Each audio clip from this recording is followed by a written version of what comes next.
At the heart of Scotland's largest city sits our busiest railway station. Glasgow Central is the hub that connects millions of people in communities all over the country. For station staff, keeping Central's passengers moving is the constant mission.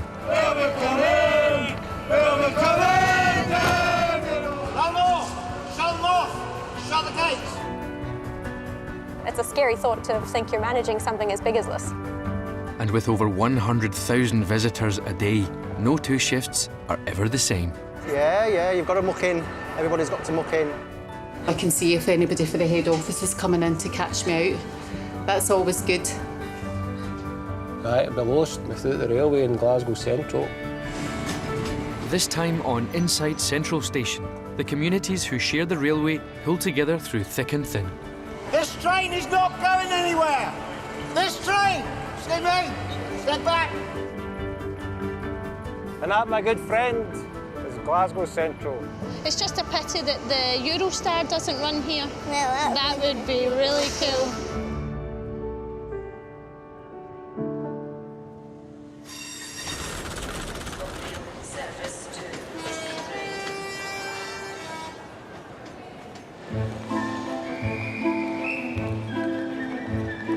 Central Station's 2 square miles of glass roof shelters a huge extended railway family.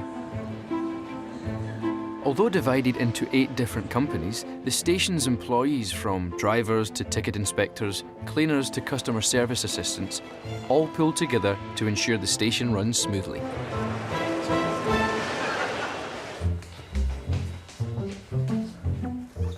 I was asked today, what role are you in? And I said, I work for the railway. And just saying that myself, I feel kind of tough. There we go. Even though there's absolutely nothing tough about my job at all. Have you had a good day so far? Sorry. That's great, thank you. Okay, catch you later. Bye-bye. Kirsten is a customer services assistant, but has only been here for a few months after emigrating from South Africa. And she's finding some of the work habits of her railway family a little sloppy. I'm definitely not OCD. I think I can handle mess. Alison's laugh in the background there. I'm not OCD, it's just, you know, things could be neater. I really am kidding though, it's not usually as bad as this. It's just the paperwork. How many copies of a roster do you need on one desk? Was everything all right? Yeah, it was all. And Mark, if you don't mind, I just need a signature from you as well. Yeah, and that's you. Thanks, Mark. The amount of times they do come up here just covered in dust. I think that's why I keep a little cleaning kit down here as well. I can't handle dust or dirt of any kind. Susan usually makes fun of me. Actually, a lot of them make fun of me for it. I'm always cleaning in here because I can't handle any form of dirt. Having lived on 2 continents and tried other careers, Kirsten is now settling well into railway life. I definitely feel like this is a family. I mean, I'm getting married in September and there's a full table and a half of just people from Network Rail and the railway itself. So it definitely is. They've so easily and so quickly become family. And back home we have a word for that. It's called Ubuntu. And that essentially means community and a sense of like togetherness. That's what the word means. And I've never understood what that word really meant until I started working here.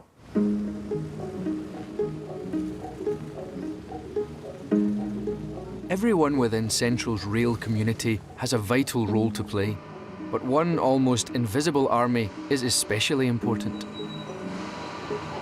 As each train arrives, a band of cleaners is ready on the platform. Every train is cleaned thoroughly between journeys.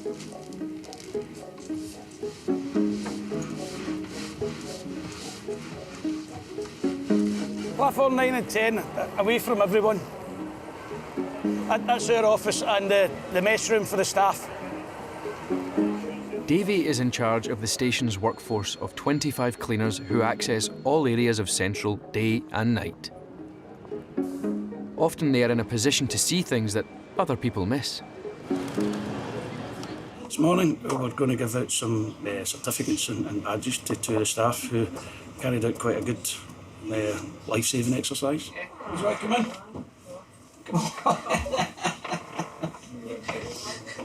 If Nicky doesn't get a red face, I'll be dead surprised. Jim and Nicola were on the platform, salting the platform to take away the ice. It was in February. As the train pulled away, they noticed that one of the doors was still opened and it was flattened. As the train was leaving, it could have hit another train or could have hit somebody on the platform. But I think a good thing it shows is, although we're here as the cleaners of the cleaning team, we take part in everything, whether it be security, safety, whatever. You take that on as part of your role, so we all become one team.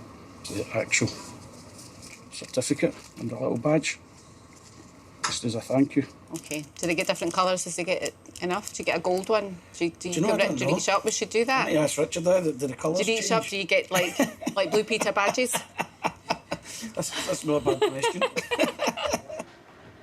Susan, the station manager, oversees the operations of over 800 station staff and has been asked to make the presentation.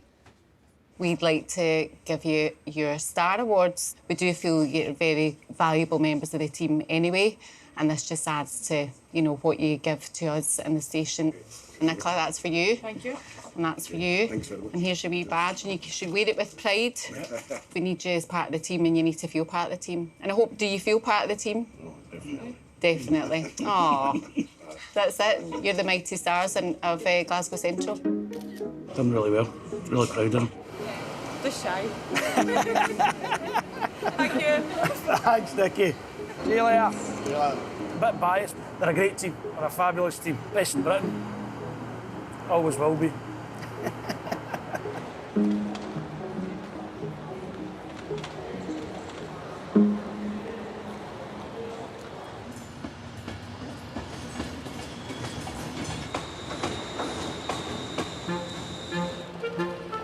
There's an ebb and flow to the crowds who pass through here. There are the tribes of morning commuters, weekend football fans and evening concert goers. But not everyone comes to Glasgow Central to get on a train. Do you want to go on that one? Do you? Certain environments and certain noises seem to really upset him, but for some reason all the crazy noises of the train station are just really comforting for you. Bo and his mum Kirstine are frequent visitors to Platform 2, all because Bo loves the sound of the station. There you go, Toots. Bo and I come here maybe 2 or 3 times a week to see the trains, especially if he's having a 2.5-year-old day where things are a bit overwhelming for him. I don't know, it's almost like the noises in the train station they're encased in a pillow. Everything, there's a bit of a sort of feathery din to it. I don't know if that makes any sense. But yeah, and he likes that. You can see him. You like that noise, don't you? With regards to music, he likes music with a heavy beat and he likes rhythm. If you see boy racers going by in their cars and they stop at the traffic lights, they give Bo this wink because Bo just stands doing this.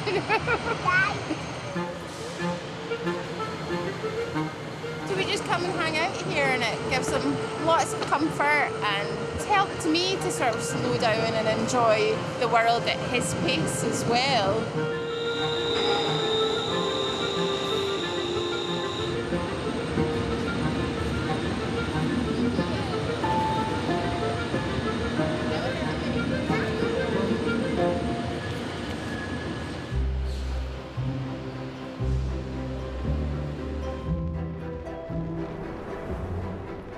Another oasis of calm in the station is the Grand Central Hotel, where up to 400 guests sleep in rooms wrapped around the sides of the station.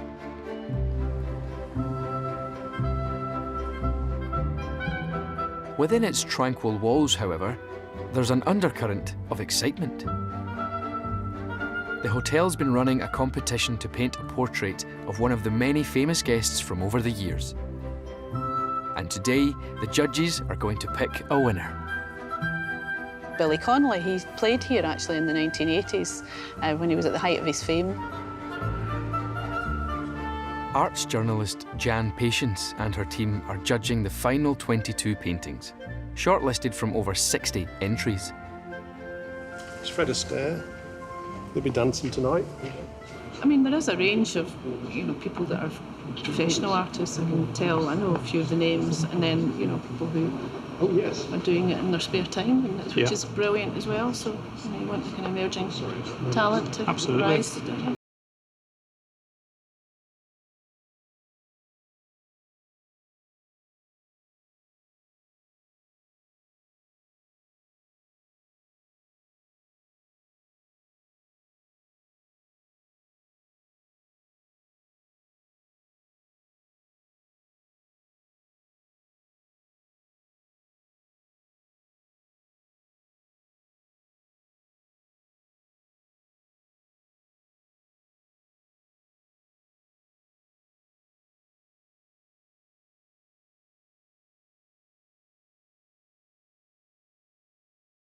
F. Kennedy, and he came here in September 1939, so just around the start of the Second World War. His father was the American ambassador to Britain, and a ship bound for Canada called the 𝗃𝗲𝗃𝗲, which was crammed full of evacuees, many of them American, had sunk, and all these people were lost. So JFK came and met the relatives of the people who were lost.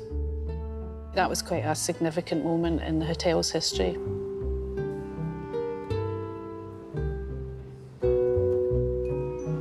Paul, the hotel's general manager, is also on the judging panel.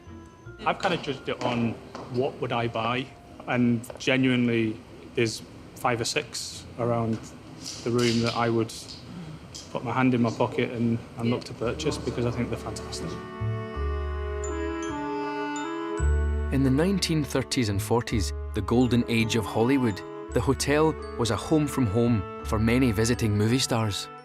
The 40s, 50s and 60s, that was the real heyday when you got the likes of Frank Sinatra, Sammy Davis Jr., the Rat Pack, all these big names. Roy Rogers came, he had Trigger actually come into the hotel, sign the guest book, you know, and then there was lots of stunted pictures with him walking up the stairs, and there was a story went out that Trigger had his own room.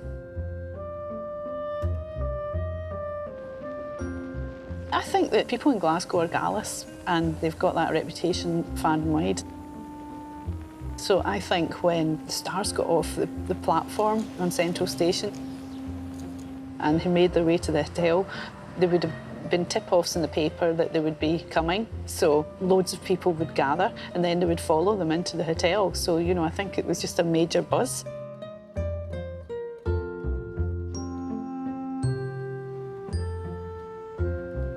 You know, I just think Glasgow loves a bit of celebrity and a bit of glamour, and they just loved the fact that all these stars were staying here, and I think the stars probably loved it back.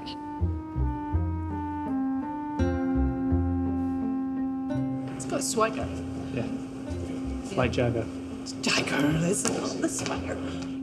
There's one portrait in the competition which has a special significance. People have been asked to paint someone famous who stayed at the hotel, and Mick Jagger was one of them, and sort of jumped right out at me. Stephen is the only member of staff in the hotel to have a portrait shortlisted in the competition. He works in the housekeeping department, but has a passion for art. I started painting 20 years ago. I was going out with a girl, and she said the only reason she went out with me was because I says I could paint, and she didn't believe that I could actually paint. So, and I could paint a wee bit, but I wasn't that good. So I put my heart and soul into trying to do a painting of a portrait of her, and it actually worked out quite good. And then from there I thought, maybe I can do this a wee bit. I wish I'd went to university for it, but that's one of the regrets of life. And tonight, get my suit on and go and see if I've won a prize, but I don't think so. I'm not holding my breath for a prize, but I got further than I thought I ever would, so I might get some work out of it. It'll be very nice. Next one.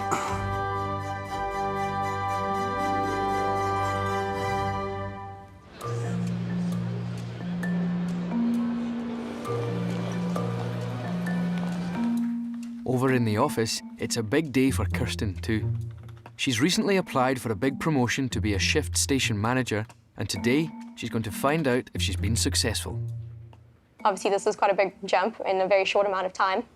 I also have no experience in the railway itself. That in itself is probably a big jump anyway. I'm definitely excited, but I'm also obviously nervous about it. Susan, the station manager, has been impressed with her, but is it enough to get her one of the top jobs here in the station? So she shows great initiative. She's not just sitting at the front desk and being bored if there's nobody coming in or it's been quiet. She's always doing something. She cleans, she does stuff. It's all silly things, but they all mean a lot. There's probably a fine line between ambitious and crazy, but at the end of the day, if you're willing to put in the hours and you're willing to basically look at something and say, well, how can I make this better? Instead of just saying, well, this is the way it is, then, yeah, you might get recognized for it. And the moment's arrived.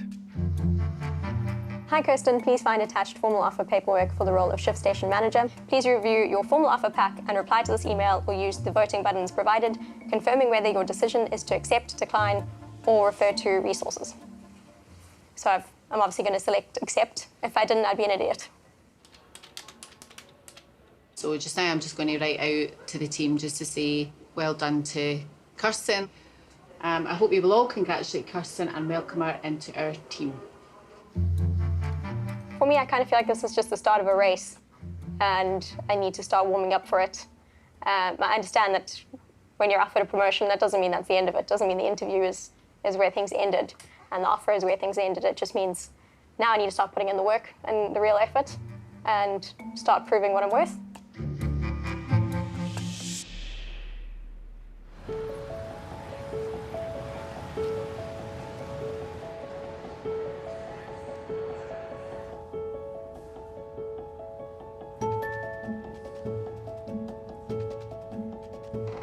In the hotel, Stephen is also under pressure to show what he's worth.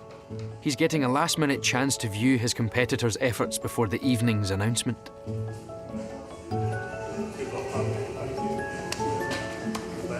The rest of the close-knit staff at the hotel are rooting for him.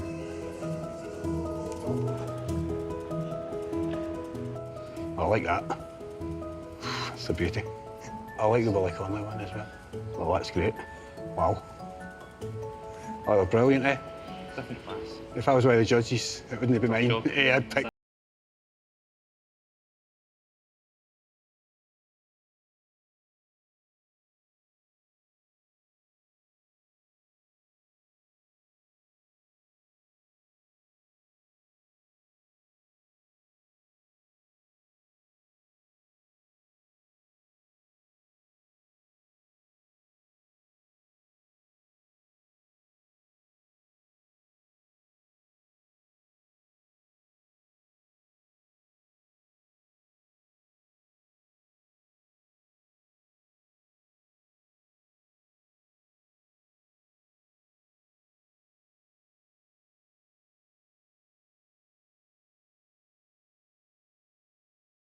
I struggle my way through it. That's about it. Good evening, everybody, and a very, very warm welcome. Tonight, we have in the room 22 incredibly talented artists who have submitted their portraits of famous faces from the years gone by, and an incredibly difficult decision has been made. The runner-up with his portrait of Nat King Cole is Luke Wilson.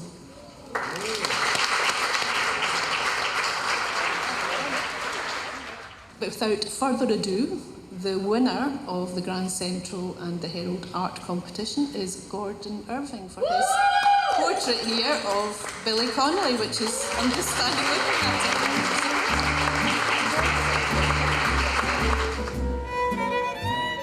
He may not have won, but all the finalists' artwork will be displayed in the hotel. You're part of history. Nobody can take that away. And, you know, that's incredible. Well done, seriously. My father said that painting people's the hardest thing. So if you can do that, then you'll be able to do anything. So Capture the emotion.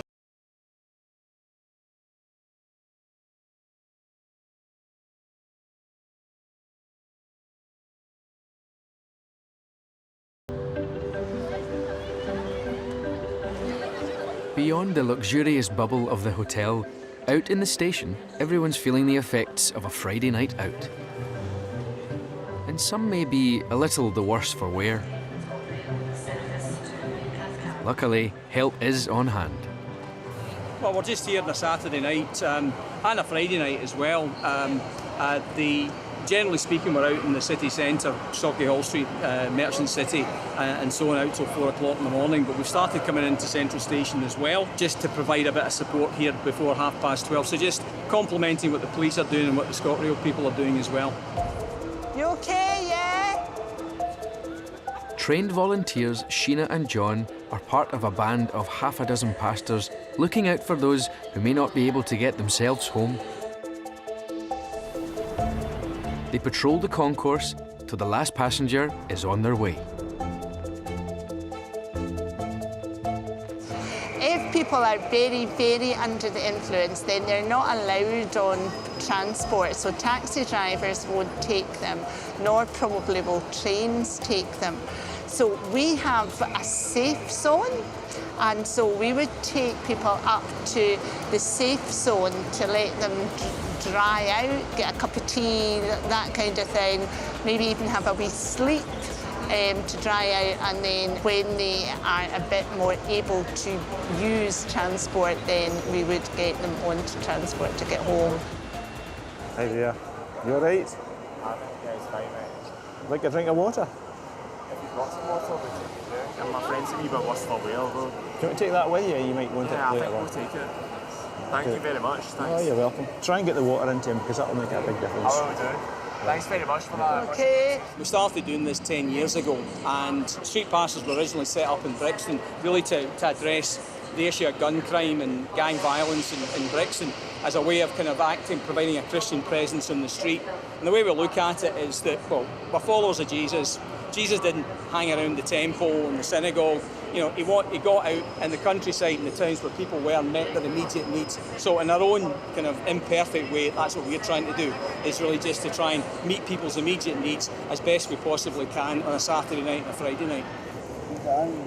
You're dying. I think you've had too much to drink. I think so too. Eh? I think so too. Are there some gloves in there, John? Some gloves, aye. Most nights, you basically spend your time either dealing with homeless people or dealing with the drunk and the incapacitated. They're two different sort of sets, really. And the homeless folk, you've no idea the kind of life that they have had, the things that put them where they are, you know, the circumstances behind their lives. It's really quite shocking. Is she okay? Hard. Just tired, are you? You look as if bed would be your best place to be. So, what's in the bags, John? And these bags are sick bowls, okay? First aid kit, flip-flops. And our pockets are invariably full of Mars bars. Doesn't have to be Mars bars. I suppose other chocolates are available, but These are the most... Yeah, these are the most accessible. These are the most acceptable ones. A lot of folk really are very grateful for a Mars bar if they're cold at 2 in the morning. Are you okay there, yeah? Which train are you off waiting for? For the 12:20. It's a great feeling when you go home at night. You know, you really do feel good. You feel that somebody maybe got home tonight that wouldn't otherwise have got home. You find a girl in a doorway. You don't know what's going to happen to her if you hadn't walked past. He looks as if he's come off a train and doesn't know where he's going. Maybe we should speak to him. Yeah. Where are you trying to get to? Crookston. Crookston? I don't think there's any trains.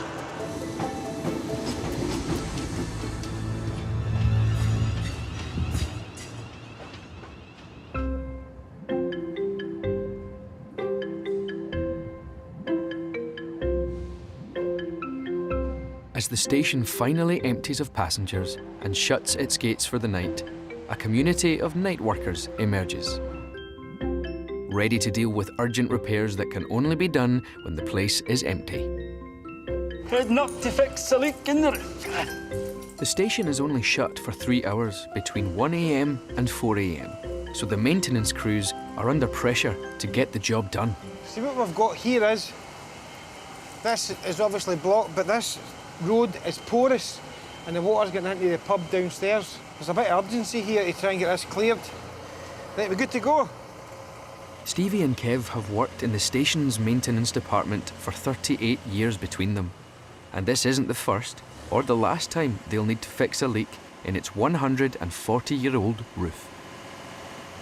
Right, now it gets tricky.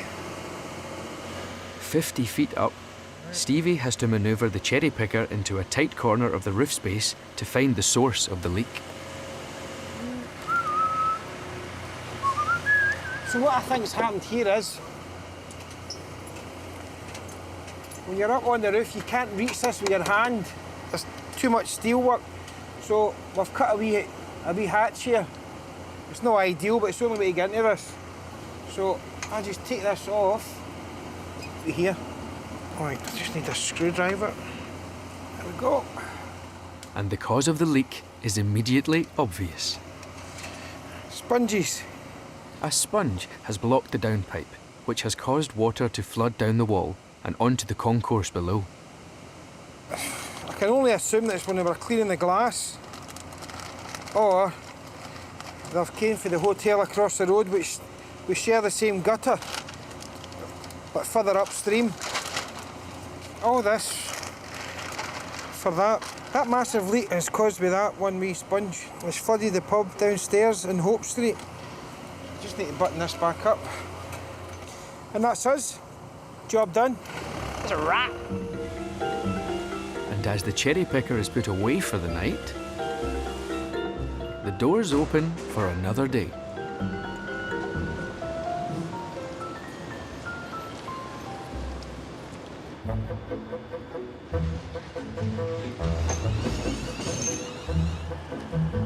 A third of a million people commute into the city of Glasgow every day.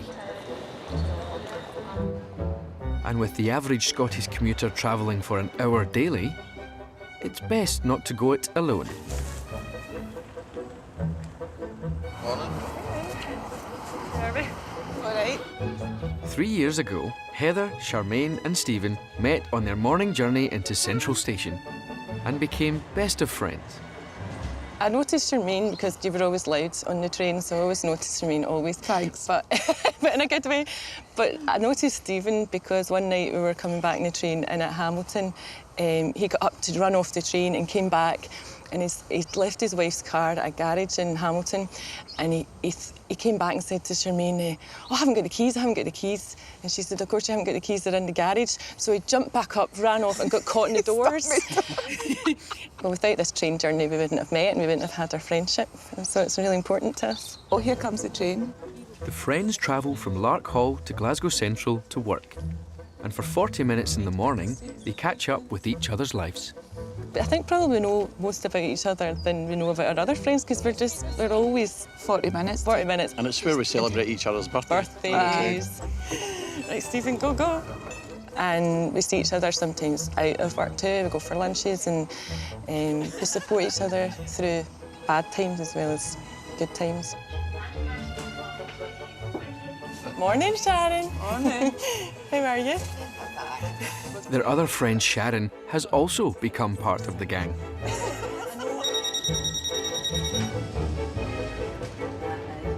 These guys were great when my dad passed away last year and it was a really hard time for me and they were just great and the first day back at work they were there with coffee for me and hugs and support.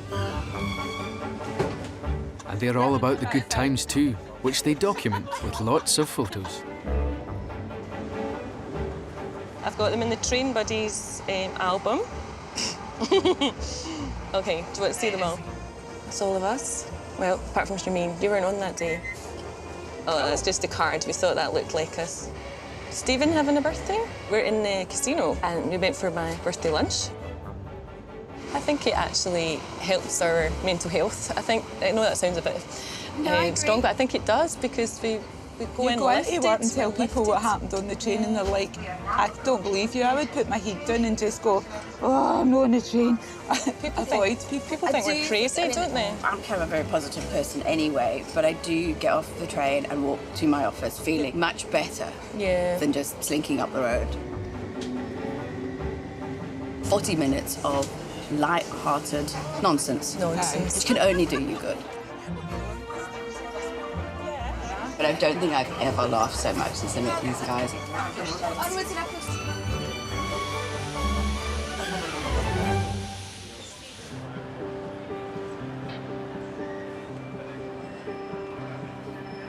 Out on the concourse, if you look carefully in amongst people's everyday journeys, there are emotional moments that are making memories and changing the course of people's lives.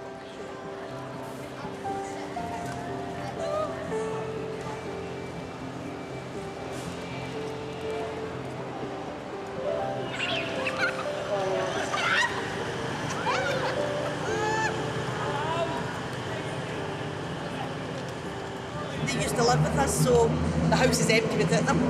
Miss them terribly. Unbelievable. Not miss me, it's just I don't miss you, it's kids. We've gathering up just at what we call the Rennie Macintosh stand and it looks as if maybe it's a family, it's saying their goodbyes. I'm leaving my family and my friends because I'm going to Nepal for a year to teach English. But yeah, very excited, a bit emotional, as you'd expect. It's my granny. I've got my mum, my dad, my sister, my brother, and then I've got the rest of my second family, I call them. They're all my friends. Hannah, come in. This is another girl who's going away to Nepal. We met on selection. We're best pals. We've got tears in our eyes though, yes. So... Tell me how you're feeling, Mum. Oh, just 1,000 emotions is always going on. Just very proud, very excited and very sad. You all right there? I'm fine. Sure. All good.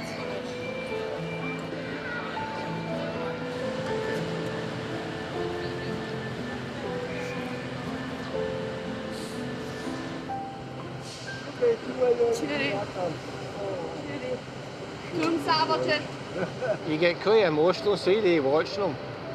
Obviously the farmers, one of the lassies, her sister's very upset. It's quite upsetting to see, but what an adventure the lassies are going to have for a year away, and then they're going to have a ball.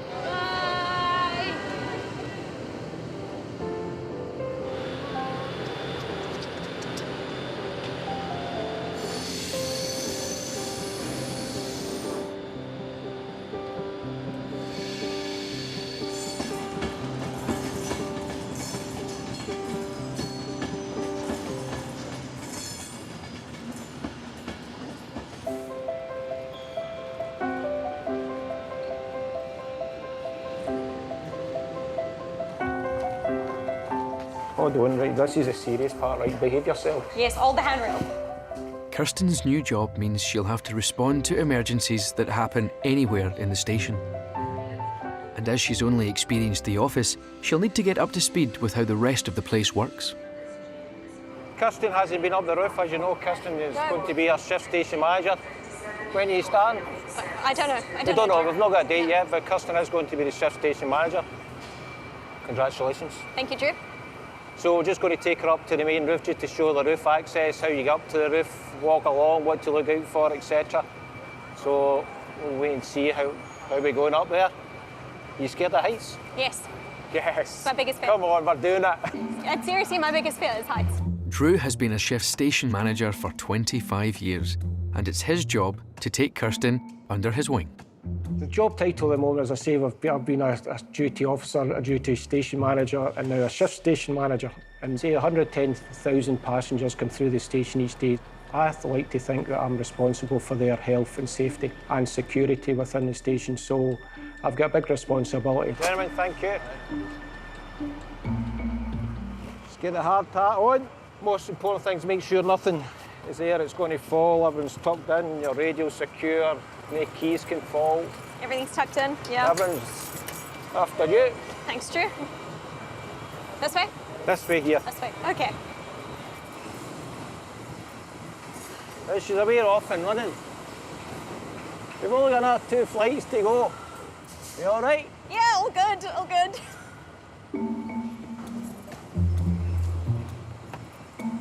Ladies and gentlemen, Glasgow Central roof. I'm going to go back downstairs. Look, beautiful, wonderful. That's just a drop onto glass. I mean... Safe. I'm going to just hold the handrail. Right, so when you come up to here, you just need to watch the step up. Yeah. And just mind your head on the ladder here. Yeah, that's great. Yeah, thanks, Drew. Just mind everything. Oh, geez. That is a drop on that side. Just going to keep looking this way.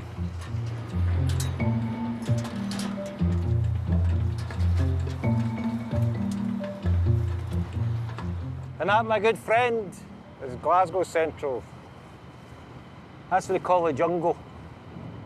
The main junction in and out of Glasgow Central Station.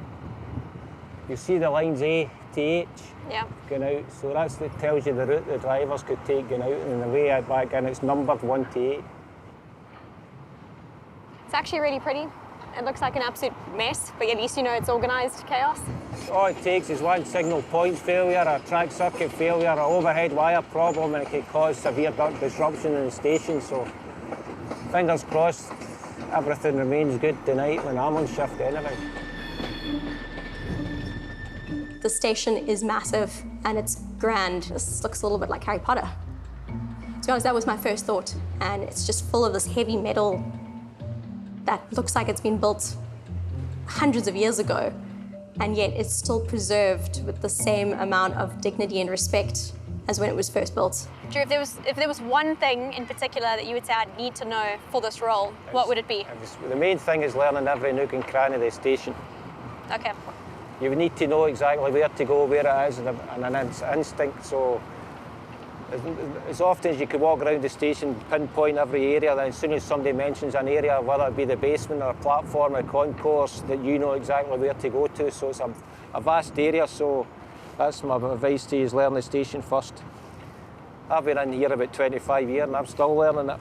It's so big. If you look on a map itself, it takes up several blocks, and it's a scary thought to think you're managing something as big as this. But it's also a good thought, I guess. It's getting back down, that's the problem. Other problem's getting trained by me. That should be fun. Okay. Do you want to go in front, Drew, or are you okay there? No, it's all right. Okay.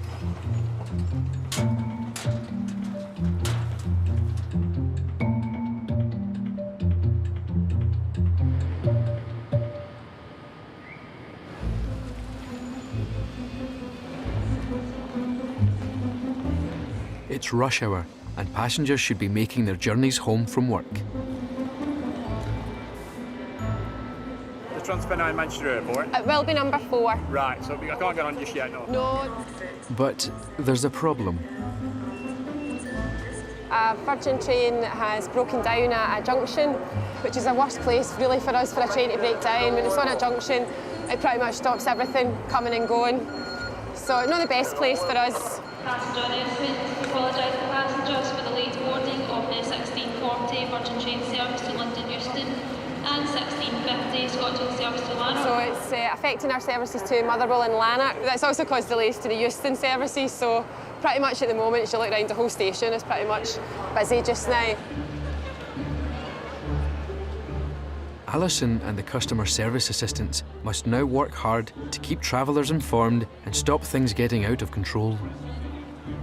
I know you're probably on this, but I'm getting a lot of passenger inquiries because the Euston has come off the board. The breakdown has caused a domino effect. One train after another is now being cancelled, leaving Alison on the concourse trying to assist a growing number of passengers. 1708 to Manchester Airport. Can you confirm which platform it's It'll be number 4. Do you think it'll go on time? Should do, yeah. I'm assuming it should do. I have to get a connecting train after that. Yeah. 1702, but it's running 2 minutes late. Get you into 𝗵𝗶𝗯𝗲 at 1721. It would give you 3 minutes. As rush hour reaches a peak, the station is now extremely busy, and that could cause a problem in itself. If we can't see the floor, it's dangerous. So if you can't see the floor, you can't move, people can't move, then it becomes a danger. And we would have to start looking at closing, really, and getting people out, and maybe doing a partial evacuation to get a certain part kind of clear, and then start bringing people back in. Thankfully, news comes in that the breakdown at the junction has been fixed and trains can start moving again. But the delay has had an impact. This train is not going anywhere! This train! Excuse me! Step back! It's not going anywhere! A difficult decision has been made to send one delayed Lanark train away empty, doubling up the passengers on the next train. 1650 Lanark, now confirmed, cancelled. It's going to have to go run out empty. So the 1720 is now going to be the next Lanark service. Which is disastrous, because now we've got 2 train loads on 1 train, which is not great at this time of the day. The decision may not make sense to travellers, but it's designed to minimise further disruption. If I run the 2 together out there, they're just going to hold each other up. So you've got 2 trains going out. So one stops at a station, and you've got the other one that's got to wait. That clears, that goes in, clears, that goes in. So if I send this one out empties, it just goes straight to its destination, and the one behind it can just do its stops on time or make up time.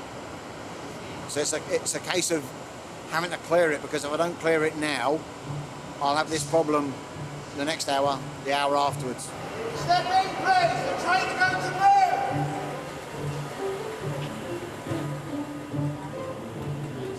Filling 2 trains worth of passengers into the one train is easier said than done, though. And it's Richard's job to make it happen.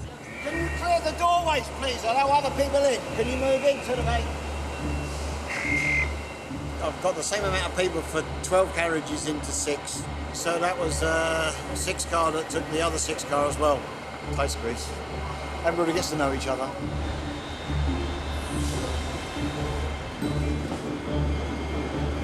The packed train should now be back in sync with the timetable. We do our best to try and get them on their way as quick as we can, and sometimes we can't, and we have to sort of go for the next best alternative. And for Alison, the decision is making a difference on the concourse. The space. It's all good. It's all good. Everything's running now, so I think that'll be it for the night, hopefully. And I've got 25 minutes to go.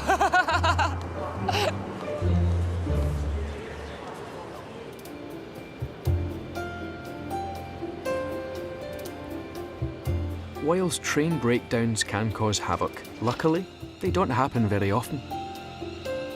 Many of Central Station's fleet are kept in shape by an engineer who's spent half a century learning every nut and bolt of how they work. I started back in the railway in August 1969, the swinging 60s as it was known.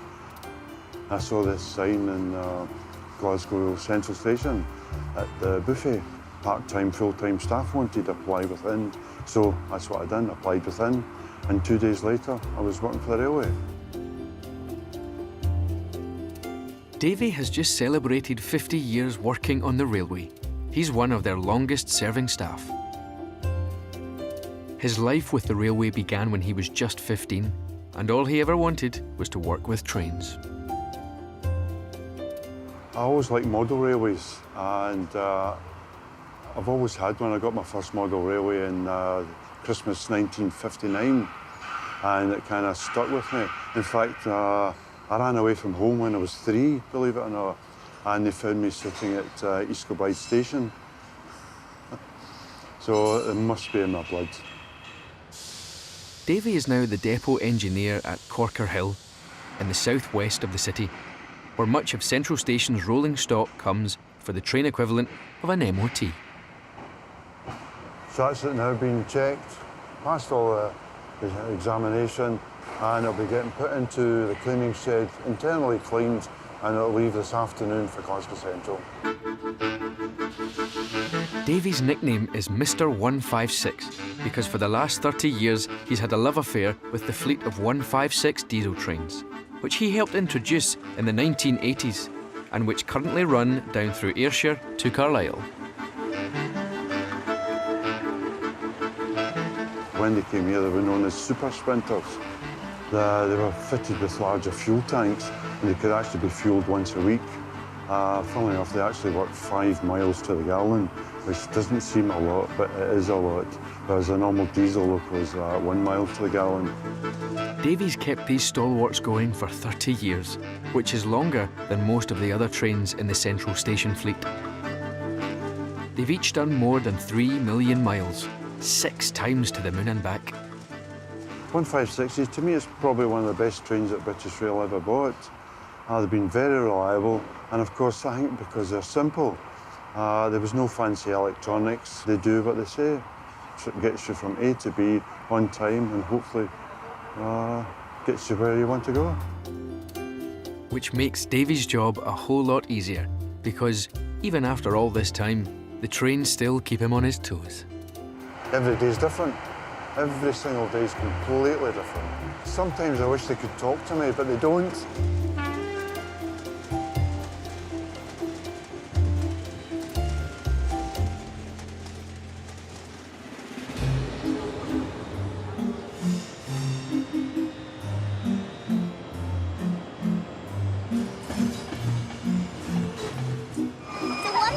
Mum, it should go up to 15 at the top. As any train enthusiast worth their salt will tell you, the very end of platform 15 is the best vantage point for spotting trains. The engine driver is still the hero of our boyhood. We can't ride with him on the footplate, but we can collect engine numbers. And that makes us feel a part of the romantic atmosphere. Oh, look, Mum, there's a permanent train. Hi. Hi. Are we OK to come through? Aye, certainly. Thank you. Central Station has always welcomed its community of train enthusiasts. Oh, look, platform 15. Oh, right, we'll quickly write it. 8-year-old Caden is one of the station's youngest. Right, it's going to Largs. 108. In the decade after World War II, there were 250,000 registered train spotters. But now, enthusiasts like Caden are a little less common. Here comes one. I think it's 𝘃𝗏𝗃𝗃. Might be.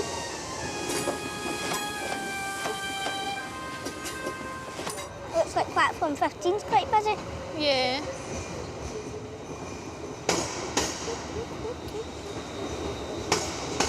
Yeah, I come here once a month.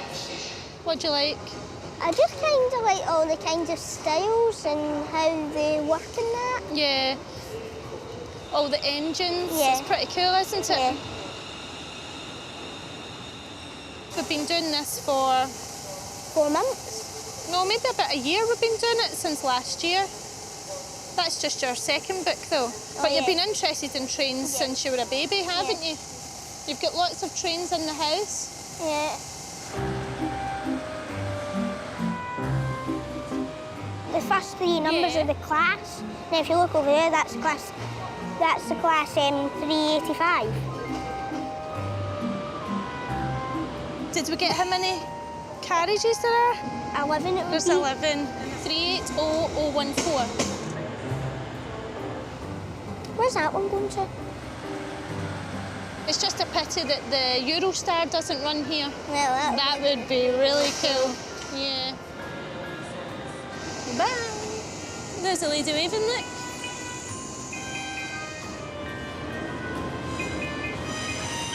What do you want to do when you're bigger? Train driver. Be a train driver? Yeah. I think the 2 trains that I could handle, because sometimes it's mostly there's a train that goes Glasgow Central to Crewe and Glasgow Central to Preston. Maybe I could handle that, because that's like an hour, like sometimes like 2.5 hours. Yeah, because you need amazing concentration. Yeah. You need to stare at something for ages. Until someone puts chocolate in your way.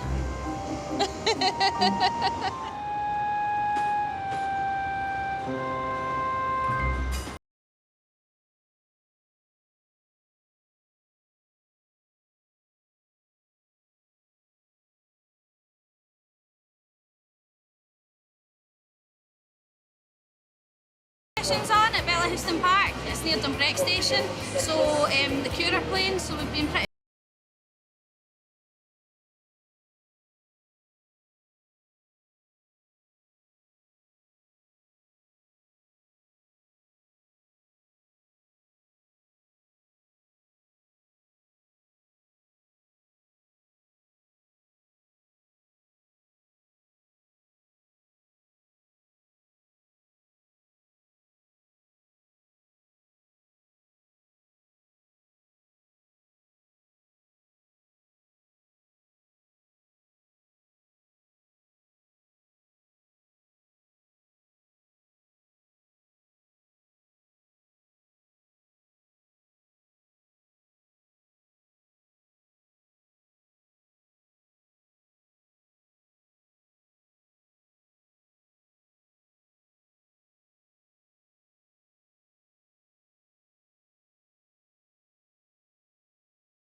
I'm at work, so I'm missing them. So I'm jealous, not jealous of the weather, but I'm jealous that they're all going to see them.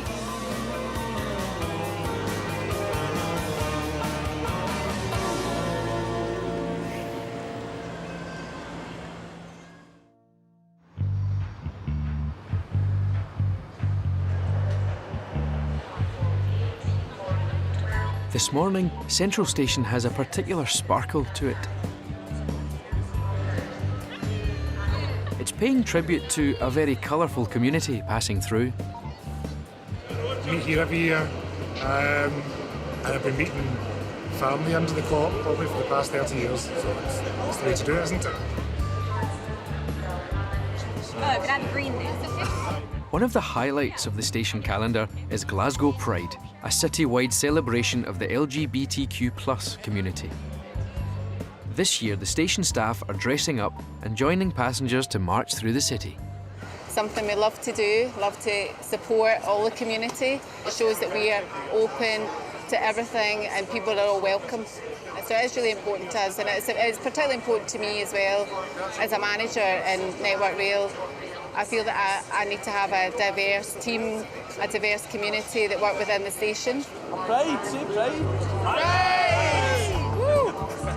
This year, Network Rail's largest Pride event is being hosted here at Glasgow Central, with over 45 staff taking part, including the boss himself. I'm the Managing Director of Scotland's Railway.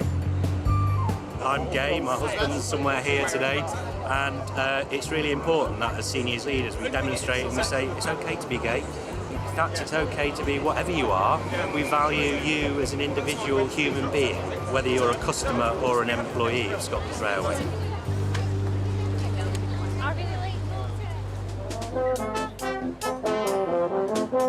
It's a novelty for Kirsten, who didn't feel able to celebrate Pride when she lived in South Africa. A lot more comfortable being in Glasgow than I am back home. I can go out and I can tell people, hey, look, I'm gay, and it's still safe to do that. There's like a massive part of my life I don't have to conceal, which is quite comforting. It also just means it's a good thing for me to know that they're okay with who I am as well. I remember when I'd gone up for the interview into the office, one of the first things I'd seen was a rainbow flag on the desk. And that to me was almost just an immediate relief to know, like, all right, this is a company that's so accepting of it that even when you walk in the door, that's one of the first things that they're so happy to proudly show to you.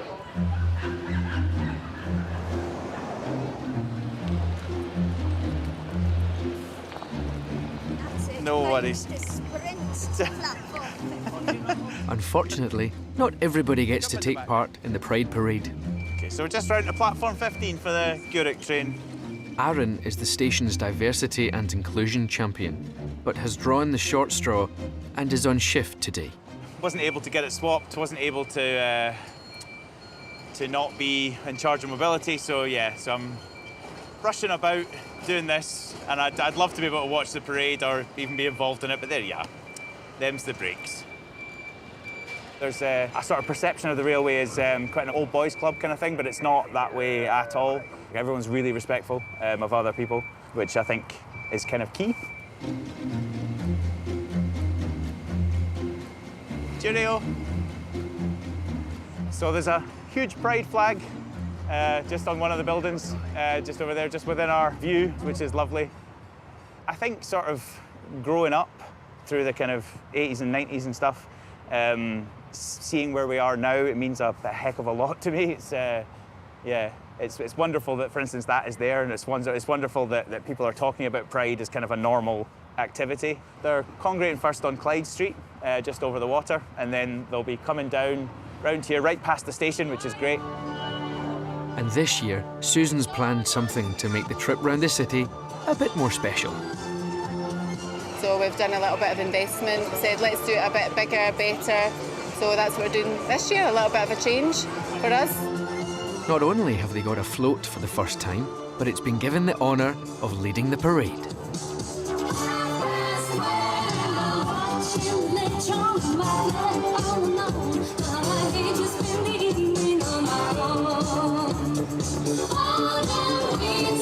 I love Pride, so it's one of my favourite things. It's like amazing, you know, and I think for me that's great because does it matter who you are? You just come in to celebrate and enjoy kind of the whole kind of experience.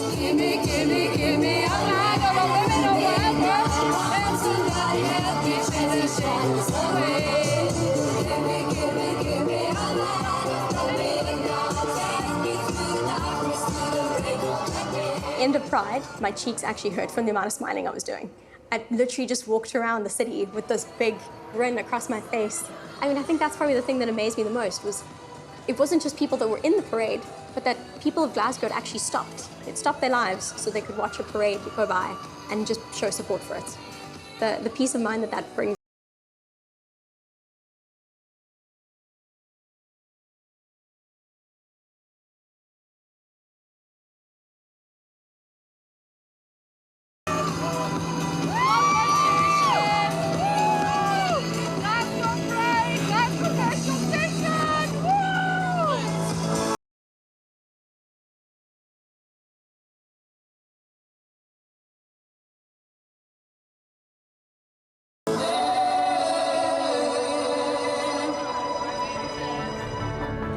Next time on Inside Central Station. Driver! Driver! For any Haymarket or Edinburgh passengers to use Queensgate, please. A train's developed a fault and it's blocking 4 lines. We still can't get the lights to work, but we've got it ticking. It means a lot to Glasgow, the Central Station. It's just been there all our life. Are you happy enough to start? No. Until the platform clears, we won't be starting the dispatch. It's too busy.